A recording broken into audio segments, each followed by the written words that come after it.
வீட்டின் கதவு பலமாக திறக்கப்பட்ட சத்தமே அந்த மாளிகையின் அமைதியை உடைத்தது. கோபத்தில் கொதித்து கொண்டிருந்த விஷ்ணுவர்த்தனோ புயல் போல உள்ளே நுழைந்தான். அவன் முகத்தை பார்த்த வேலைக்காரர்கள் கூட ஒரு வார்த்தை பேச துணியாமல் ஒதுங்கி நின்றனர். அவன் நேராக ஹாலின் நடுவே வந்து நின்றான்.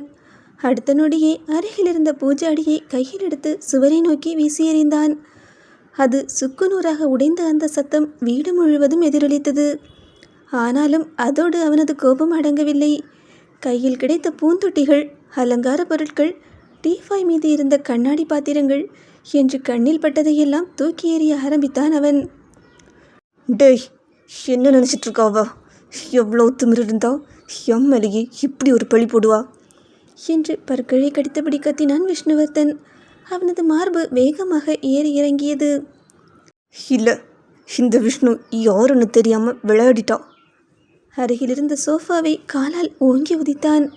அது பல அடிகள் தள்ளி சென்று கவிழ்ந்தது. அசோக்கும் கங்காவும் எதுவும் பேசாமல் அவனையே பார்த்து கொண்டிருந்தனர். அவனது கோபம் கொஞ்சம் குறையட்டும் என்று காத்திருந்த அசோக் சில நிமிடங்கள் கழித்து மெதுவாக அவன் அருகே வந்தான். விஷ்ணு என்று மெதுவாக அழைத்தான் அசோக். ஆனால் விஷ்ணுவோ எந்த பதிலும் சொல்லவில்லை. அவன் இன்னமும் முன்னும் பின்னுமாக நடந்தபடியே தான் இருந்தான். டேய் விஷ்ணு என்று மீண்டும் அழைத்த அசோக்கோ அவன் தோளில் கை வைத்தான். விஷ்ணு சட்டென்று திரும்பி பார்த்தான். என்ன? அவனது குரலே கர்ஜனையாகத்தான் இருந்தது. அசோக் ஆழமாக மூச்சை இழுத்து கொண்டான். டே விஷ்ணு, நீ அந்த பொண்ணை மண்டபத்திலே விட்டுட்டு வந்துட்ட. இப்போது அதனால் எல்லா பிரச்சனையும் முடிஞ்சிடுச்சுன்னு நினைக்கிறியா? இவ்வளோ தூரம் பண்ணினவ வீடு தேடி வரமாட்டாளா என்ன? அந்த கேள்வி முடியும் முன்பே விஷ்ணுவர்த்தன் சிரித்தான். வரட்டும் என்று மெதுவாக ஆரம்பித்தவனோ அடுத்த நொடியே குரலை உயர்த்தினான். வரட்டும், வீடு தேடி வரட்டும். அவளுக்கு தைரியம் இருந்தால் இந்த வீட்டுக்குள்ளே காலடி எடுத்து வைக்கட்டும். அப்போ தான் இந்த விஷ்ணு யாருன்னு அவளுக்கு காட்ட முடியும். அவனது கண்களில் நெருப்பு எரிந்தது. காட்டுறேன், நான் யாருன்னு அவளுக்கு காட்டுறேன். எவ்வளோ திமிரு இருந்தா பொய் சொல்லி என்னோட வாழ்க்கையே நாசம் பண்ணுவா. இல்லை, அவளுக்கு இந்த ஜென்மத்தில் மறக்க முடியாத பாடத்தை கற்றுக் கொடுக்குறேன். அவன் சொன்ன ஒவ்வொரு வார்த்தையும் வீட்டின் சுவர்களில் மோதியது. அசோக்கும் கங்காவும் ஒருவரை ஒருவர் அமைதியாக பார்த்து கொண்டனர். நேரம் மெதுவாக நகர்ந்தது. மாலையாகி மாலை இரவாக மாறியது. கடிகாரத்தின் முட்கள் 10 மணியை கடந்தும் அந்த வீட்டில் யாருக்கும் தூக்கம் வரவில்லை. ஹாலில் இருந்த சோஃபாவில் விஷ்ணுவர்த்தன் அமர்ந்திருந்தான்.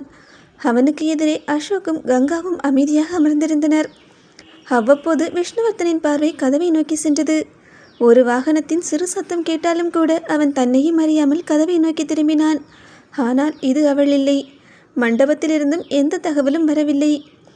அந்த அமைதி மெல்ல மெல்ல விஷ்ணுவர்த்தனுக்குள் ஒரு புதுவிதமான பதற்றத்தை விதைக்க ஆரம்பித்தது. ஒருவேளை தப்போ ஏதாவது முடிவு என்ற எண்ணம் ஒரு கணம் அவன் மனதில் தோன்றியது. உடனேயே அந்த எண்ணத்தை அவனே உதறிவிட்டான். சே, கல்யாணத்தை நிறுத்தணும்னு வந்தவ கல்யாணம் நின்று போச்சுன்னு தெரிஞ்சதும் எங்கேயாவது போயிருப்பா என்று தனக்குத்தானே சமாதானமும் சொல்லி கொண்டான். அப்படி சொல்லி அவன் மனதை சமாதானப்படுத்தி கொண்டாலும் ஏனோ அந்த இரவு வீட்டின் கதவை நோக்கியே அவனது கண்கள் மீண்டும் மீண்டும் சென்று கொண்டிருந்தன. இரவு 11 மணியே நெருங்கியிருந்தது. வீடு முழுவதும் அமைதியாக இருந்தது. ஹாலில் இருந்த சோஃபாவில் அமர்ந்திருந்த விஷ்ணுவர்த்தனோ பல மணி நேர கோபம், அவமானம், மன உளைச்சல் ஆகியவற்றால் சோர்ந்து போயிருந்தான். எப்படியோ அவனது கண்கள் லேசாக அயர்ந்தன. அந்த நேரம் பார்த்து அவனது செல்போன் சினுங்கியது. திடுக்கிட்டு விழித்தவனோ தெரியாத எண்ணை பார்த்தபடியே அழைப்பை ஏற்றான். ஹலோ சார், நாங்கள் ஜிஹெச்லேருந்து பேசுகிறோம். உங்கள் ஒய்ஃப் இங்கே அட்மிட் ஆகியிருக்காங்க, கொஞ்சம் சீக்கிரம் வாங்க. ஒரே நொடி யாரோ தலையில் இடியை இறக்கியது போல இருந்தது அவனுக்கு. அவன் அதிர்ச்சியாக எழுந்து நின்றான். என்ன? எந்த ஒய்ஃப்? சார், உங்கள் ஒய்ஃப் வைஷ்ணவி இங்கே அட்மிட் ஆகியிருக்காங்க, சீக்கிரம் வாங்க. அவ்வளவுதான். எதிர்முனையில் இருந்தவரோ அழைப்பை துண்டித்து விட்டார். விஷ்ணுவர்த்தன் சில நொடிகள் ஃபோனை பார்த்தபடியே நின்றிருந்தான். சே என்று தலையில் கை வைத்தவனோ அசோக்கை நோக்கி திரும்பினான். டே அசோக், அவள் ஹாஸ்பிட்டலில் அட்மிட் ஆகிருக்கலாம். என்னடா சொல்கிற? அசோக் அதிர்ச்சியாக கேட்க விஷ்ணுவர்த்தனோ எரிச்சலாக சிரித்தான். ஒருவேளை நான் விட்டுட்டு வந்துட்டேன்னு கையை அறுத்துக்கிட்டாலோ என்னவோ. பிரச்சனை பண்ணாமல் ஓய மாட்டா போலையே என்று சலித்து கொண்டே கார் சாவியை எடுத்தான். நான் ஜிஹெச் வரைக்கும் போயிட்டு வந்துடுறேன் என்று சொல்லிவிட்டு வேகமாக மருத்துவமனை நோக்கி கிளம்பினான் அவன். இரவு நேரம் என்பதால் அரசு மருத்துவமனை ஓரளவு அமைதியாகவே இருந்தது. மருத்துவமனைக்குள் வேகமாக நுழைந்த விஷ்ணுவர்த்தனோ அங்கிருந்த செவிலியரை பார்த்து, ஏதோ வர சொன்னீங்கள்ல, வந்துட்டேன், என்ன விஷயம் என்று சலிப்புடன் கேட்டான். அந்த நேரத்தில் மருத்துவர் ஒருவர் அவன் அருகே வந்தார். சார், உங்கள் ஒய்ஃப். டாக்டர் ப்ளீஸ் சஸ்பென்ஸ் வைக்காதுங்க, விஷயத்தை சொல்லுங்கள், என்ன ஆச்சு என்று அவசரமாக கேட்டான் அவன். அவங்க ரொம்ப நேரம் சாப்பிடாம ஒரே இடத்துல நின்றுட்டு இருந்திருக்காங்க. அதனால் மயக்கம் போட்டு மண்டபத்திலே விழுந்துட்டாங்க. அங்கே இருந்தவங்க உங்ககிட்ட பேசுகிறதுக்கு பயந்துக்கிட்டு நேராக இங்கே கொண்டு வந்து அட்மிட் பண்ணியிருக்காங்க. அதை கேட்ட விஷ்ணுவர்த்தனோ தலையில் கை வைத்து கொண்டான். ச்சே, எங்கேயாவது போய் தொலைஞ்சிடுவான்னு பார்த்தா போக மாட்டேங்கிறாளே என்று மனதிற்குள்ளேயே புலம்பிக் கொண்டான். அந்த நேரத்தில் ஒரு செவிலியர் வேகமாக வந்து ஒரு ஃபார்மை நீட்டினார். சார், இதில் ஒரு சைன் பண்ணுங்க. விஷ்ணு ஃபார்மை பார்த்தான். பிறகு செவிலியரை பார்த்தான். எதுக்கு? Admission form sir. நான் எதுக்கு இதில் சைன் பண்ணணும்? சார், நீங்கள் தானே அவங்க ஹஸ்பண்ட், அதனால் நீங்கள் தான் சைன் போடணும். அவ்வளவுதான். விஷ்ணுவர்த்தனின் முகம் மாறிப்போனது. நான் சொன்னேனா டாக்டர்? அவ என் பொண்டாட்டின்னு நான் சொன்னேனா? இல்லை சார், மண்டபத்தில் என்ன? அவங்களுக்கு தாலி கட்டினது. ஆமாம், தாலி கட்டுனேன். அதுக்காக மயக்க பிடிச்சிக்கிட்டு வந்து ஹலோ இவ என் பொண்டாட்டின்னு உங்ககிட்ட வந்து சொன்னேனா? சொல்லுங்கள், நான் சொன்னேனா? அவ என் பொண்டாட்டியும் இல்லை, நான் அவளுக்கு புருஷனும் இல்லை என்று கோபமாக சொல்லிவிட்டு முகத்தை திருப்பிக் கொண்டான் அவன். மருத்துவர் சில நொடிகள் அவனை பார்த்தார். பிறகு மிகவும் அமைதியாக, சார், அந்த பொண்ணுக்கு மண்டபத்தில் தாலி கட்டினது நீங்கள் தானே? எத்தனை தடவை இதே கேட்பீங்க? ஆமாம், நான் தான் தாலி கட்டினேன். என்னை கட்டாயப்படுத்தி கட்ட வச்சிட்டா. சார், அதெல்லாம் உங்கள் பர்சனல் ப்ராப்ளம். ஆனால் இப்போ நீங்கள் தானே ஹஸ்பண்ட். விஷ்ணுவர்த்தனோ 2 கைகளாலும் தலையை பிடித்து கொண்டான். ஐயோ போதுண்டா என்று கத்தினான் அவன்.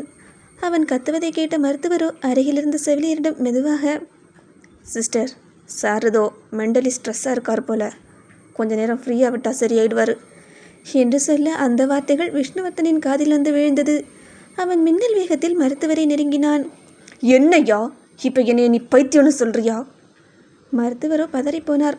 இல்லை சார், நான் அந்த அர்த்தத்தில். ஏன் நான் பேசுகிறதெல்லாம் பார்த்தா பைத்தியம் பேசுகிற மாதிரி இருக்குதா என்று கேட்க மருத்துவரோ என்ன பதில் சொல்லுவது என்று தெரியாமல் விழித்தார். அது சார், நீ என்னை பார்த்து பைத்தியம்னு சொன்னல, இப்போ பாரு, உன் கழுத்தை கடிச்சு நான் கொதற போகிறேன் என்று 1 அடி முன்னேற மருத்துவரோ 2 அடிகள் பின்னால் நகர்ந்தார். Sir please sir, cool. அவளை நீங்கள் காப்பாற்றினதே பெரிய தப்பு. இதில் வேற ஃபோன் பண்ணி எனக்கு இன்ஃபார்ம் பண்ணுறீங்களா என்று கோபத்தில் சுவரில் ஓங்கி ஒரு குத்துவிட்டான் அவன். அந்த சத்தம் கேட்டதும் அங்கிருந்த செவிலியர்கள் எல்லோரும் ஒரே நேரத்தில் ஒருவரை ஒருவர் பார்த்து கொண்டனர். விஷ்ணுவர்த்தனோ எரிச்சலோடு அந்த படிவத்தை பிடுங்கி வாங்கினான். மருத்துவர் காட்டிய இடத்தில் வேகமாக தனது கையெழுத்தை போட்டுவிட்டு பேனாவை மேசை மீது வைத்தான். சைன் போட்டாச்சு, போதுமா? நான் கிளம்பட்டுமா என்று பெரிய வேலை ஒன்றை முடித்துவிட்ட திருப்தியோடு கேட்டான் அவன். மருத்துவரோ அவனை பார்த்து மெதுவாக சிரித்தார். கிளம்பலாம் சார், ஆனால் நீங்கள் மட்டும் இல்லை. விஷ்ணு புருவத்தை சுருக்கினான். அப்புறம் உங்கள் ஒய்ஃபையும் கூட்டிகிட்டு போங்க. ஒரே நொடி விஷ்ணுவர்த்தன் அப்படியே சிலை போல நின்றான். பிறகு மெதுவாக மருத்துவரை நோக்கி திரும்பினான். ஏன் நான் ஏன் அவளை கூட்டிகிட்டு போகணும்? அவன் ஒவ்வொரு வார்த்தையையும் அழுத்தி கேட்டான்.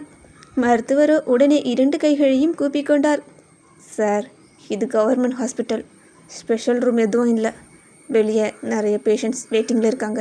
ப்ளீஸ் கொஞ்சம் அட்ஜஸ்ட் பண்ணி உங்கள் ஒய்ஃபை வீட்டுக்கு கூட்டிகிட்டு போயிடுங்க. மருத்துவர் கெஞ்சி கொண்டே பேச விஷ்ணுவர்த்தனோ மெதுவாக தலையில் கை வைத்து கொண்டான். ஆண்டவா, எப்போ பாரு ஒய்ஃபு என்று புலம்பியவனோ பெருமூச்சு விட்டான்.